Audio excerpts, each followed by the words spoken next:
Danes vsi vemo, da so stanovanja predraga, tako z vidika nakupa, kot tudi najemnine predrage. Da je preveč praznih, to tudi vemo. Predraga so zato, ker je preveč praznih. Namesto, da bi nepremičnine, ki so prihajale na trg, služile namenu domov, stanovanj, so služile namenom naložb. Zato imamo danes cele objekte, ki so vsi pokupljeni, pa prazni.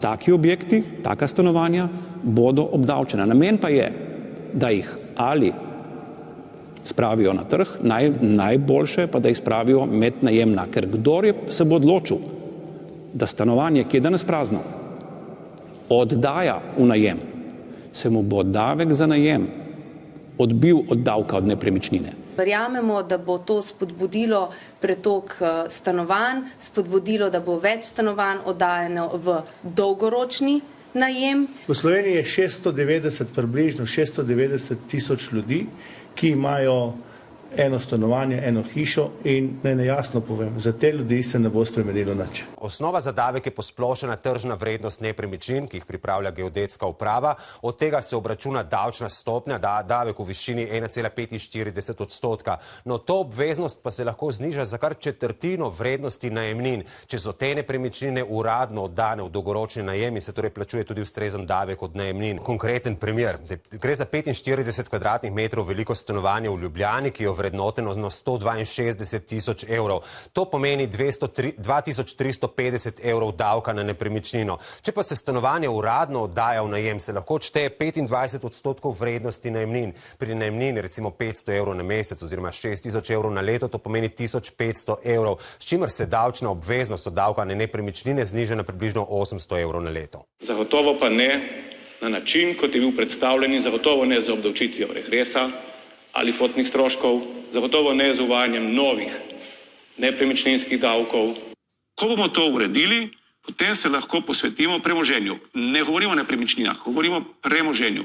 Nepremičnine so danes v redu urejene, urejajo jih mimogrede občine skozi nadomestilo, v ta del se ne bomo spuščali. Ta del ostane, nobenemu ne bomo jemali na nepremičninah kar tako.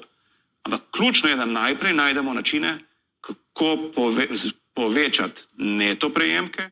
Spremembe za lastnike domačih živali, predvsem psov. Legalno lastništvo štirinožnih prijateljev jih bo lahko stalo do 20 evrov letno. Vlada namreč pripravlja novo spremembo zakona o zaščiti živali, ki naj bi reformirala financiranje zavetišč za zapuščene živali. Nov prispevek bodo lahko zaračunale občine, porabile pa ga bodo lahko tudi za druge ukrepe v dobrobit domačih živali. Država v novem letu zvišuje nekatere dajatve, uvaja pa tudi prispevek za dolgotrajno oskrbo. Najbolj nas bo zanesljivo sredi leta udaril po žepu prispevek za dolgotrajno oskrbo. Ta bo še dodatno povečal stroške dela v Sloveniji. Minister za delo zelo rad pove, da se bodo pokojnine uskladile z novim letom za 4,6%, pozabi pa povedati, da je to seveda posledica tudi visoke stopnje inflacije. Povprečni upokojenec kljub rasti pokojnin občuti, kot da ima manj denarja v žepu oziroma da mu kupna moč pada, še posebej, ker se dražijo tudi nekatere stanovanjske storitve, storitve vzdrževanja stanovanj, zavarovanja so se izjemno podražila, tem stroškom se pa seveda ne moremo izogniti. Da ne govorimo o raznih protislovjih, kot je ta, da prva nepremičnina, če tudi je to recimo res neka ekscesna vila sredi Ljubljane, na koga ne bo obdavčena z davkom na nepremičnine, neka zidanica v Halozah dveh upokojencev, ki imata pa nekje druge manjše stanovanje, pa bo. Predvsem pa je bolj ali manj očitno, da so pravzaprav največji zmagovalci te tako imenovane reforme plač v javnem sektorju funkcionarji, ki so se jim pa plače res ekstremno povišale, predsednikom protikorupcijske komisije celo za več kot 70%. Kaj boste zdaj še vse plačevali? Ok, podražali so nam prispevke, uvedli so nam poseben davek, da se sploh lahko staramo, kao dolgotrajna oskrba. Podražali bodo zdaj zdravstveno zavarovanje, ki so ga prej spremenili v obveznega. Najprej so lagali, da ga bodo odpravili, potem so ga spremenili v obveznega, zdaj kaj pa obveznega pa dražijo po mili volji. Kakšen natek. Kje je zdaj še davek na nepremičnine? Napoved davka na pse, pazite na pse. In pa seveda dvig starega dobrega obveznega RTV prispevka.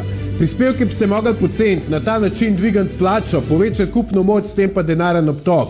Tako povečaš blaginjo, država pa pobere več denarja, ampak na prijazen način. Z našo reformo zdravstva, ki bi povečala ponudbo zdravstvenih storitev, bi skrajšala čakalne vrste, dopolnilno zavarovanje pa res ukinili. Davek na nepremičnine je rob, ker smo plačali stotine davkov, da smo prišli do nepremičnine. Nobenih dodatnih davkov ne rabimo, obstoječe je treba znižati, ker je to edino učinkovito. Obvezen RTV prispevek pa ukin. K pasu.